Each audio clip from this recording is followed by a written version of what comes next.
Kuwait से आ रही खबरें लोगों को हैरान कर रही हैं।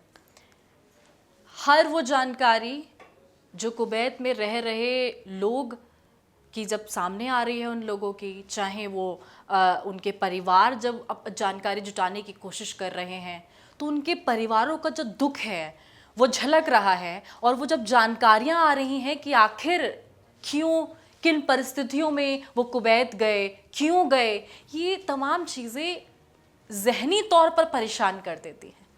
नमस्कार, मैं हूं आपके साथ स्वाति सिंह और आप देख रहे हैं इन खबर। कुवैत से आई वो तस्वीरें जहां एक बिल्डिंग आग के हवाले हो जाती है और उस बिल्डिंग के अंदर सो रहे लोग आग में झुलस जाते हैं। 49 लोग और 42 मौतें, सोच सकते हैं।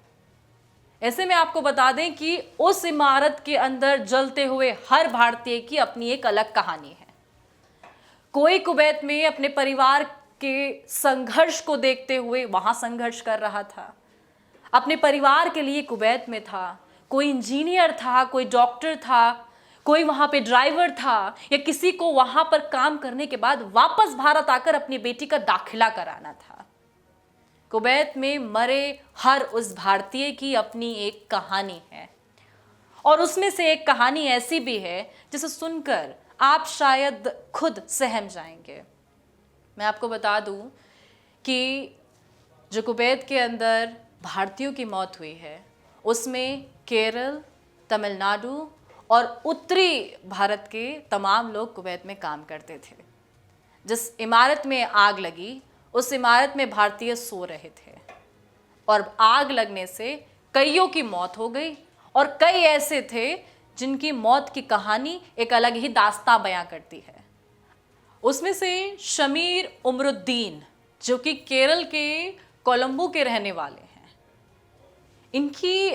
जब इनके परिवारजन ने उन्हें जानकारी मिली कि आखिरकार उनकी मौत हुई है और मौत हुई कैसे है, आपको मैं बता दूं कि घबराहट के मारे उन्होंने मंजिल से छलांग ही लगा दी। यानी कि इमारत की उस मंजिल से जहां तमाम जो भारतीय थे, वर्कर्स थे, वो सो रहे थे, उसी मंजिल से उन्होंने छलांग लगा दी घबराहट के मारे, जिसके बाद उनकी मौत हो गई।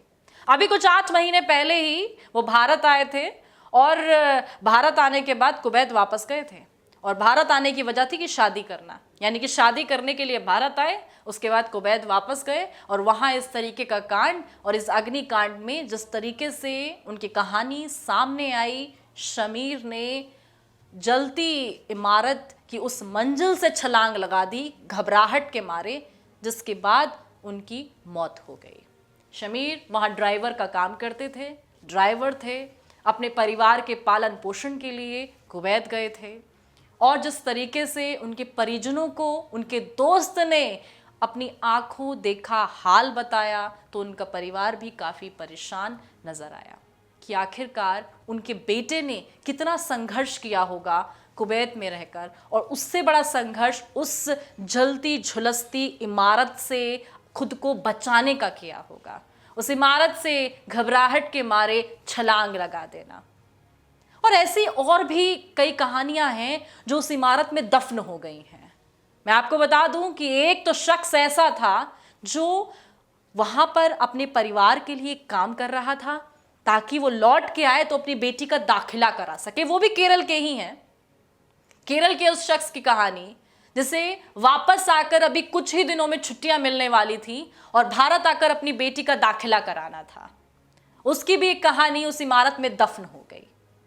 ऐसे में आपको बता दें कि प्रधानमंत्री नरेंद्र मोदी ने कई कदम उठाए हैं। उन्होंने राज्य मंत्री जो हैं, विदेश मंत्री कीर्ति को जो है रवाना कर दिया है तमाम उन शवों को भारत लाने के लिए जो कुवैत में हैं।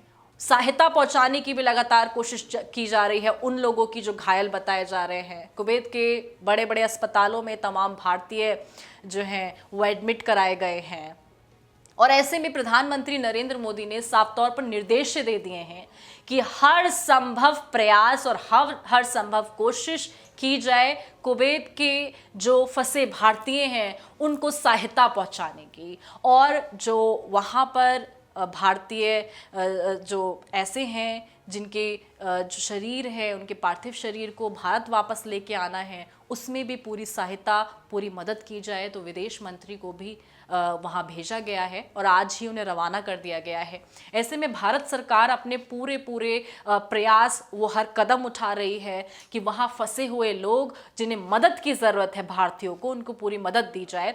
लेकिन जिस तरीके से भारत की सरकार इस पर अपना हर रुख करती हुई नज़र आ रही है और हर संभव प्रयास भी करती हुई नज़र आ रही है, लेकिन उससे पहले हम वो तमाम जानकारियाँ भी जुटाने की कोशिश कर रहे हैं कि उस इमारत के अंदर जितनी कहानियाँ दफन हुई हैं उन कहानियों को भी आप सबके सामने लाया जाए और आपको भी पता लगे कि किस तरीके से अपने देश को छोड़कर दूसरे देश में जाना और अपने परिवार के लिए संघर्ष करना और लौट के वापस ना आना, ये एक परिवार पर क्या बीतती होगी और क्या बीत रही होगी।